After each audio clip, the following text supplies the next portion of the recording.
Assalomu alaykum azizlar, assalomu alaykum qadrdonlar, assalomu alaykum Yusufxon Hoji qora akamizni Assalomu alaykum. Aziz muxlislari, obunachilari, mana savol-javob qismiga ham o'tdik. Endi o'zimizni qiziqtirgan savollarni qora akamizga berib boramiz va javob olamiz. Shu asnoda aytib o'tmoqchiman bitta bir fikrni.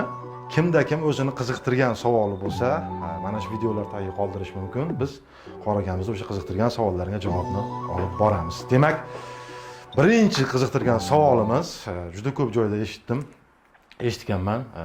Juda ko'pchilik berdi bu savolni ham menga shaxsan, ko'chada ham berishdi.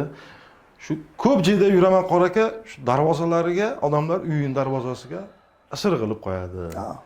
Taqa qoqib qo'yadi.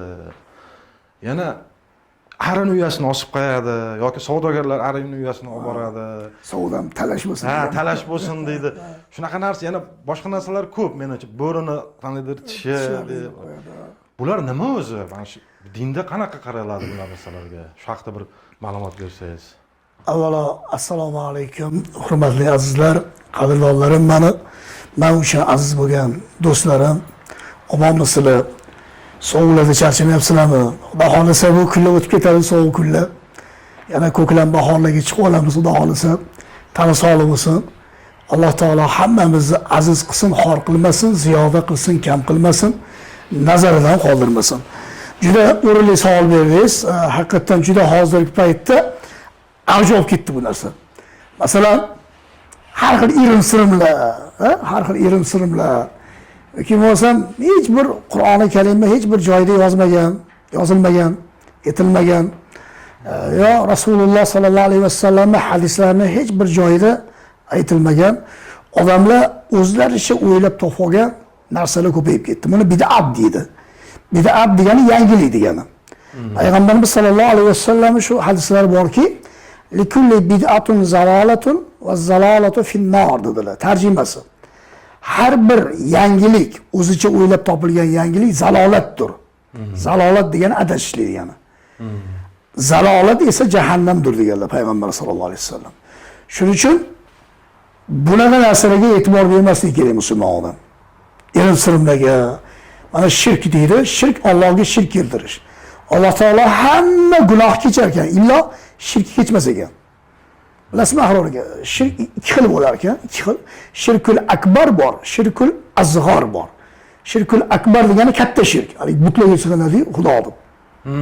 Yog'ochlardan bir narsalarni yasab olib, bir butlarni yasab olib, buddistlar, mushriklar.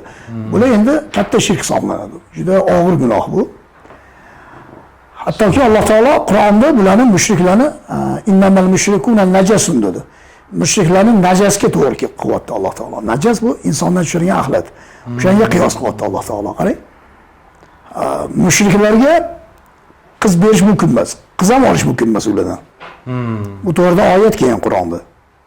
Allohning kalomi bor. Ikkinchisi shirkul asg'or, kichkina shirk.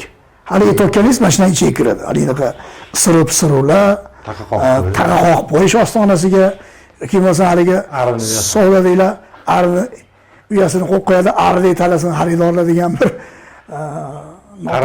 noto'g'ri qarashlar bor, noto'g'ri fikrlar bor. Yoki bo'lsa bolalarning ko'ziga ko'zmunchoq taqib qo'yishadi, tumor taqib qo'yishadi beshigiga.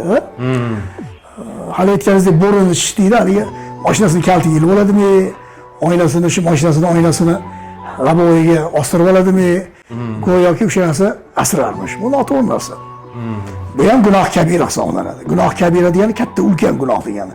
Iyyaka na'budu va iyyaka nasta'in. Sangagina ibodat qilamiz Alloh, sendangina yordam so'raymiz.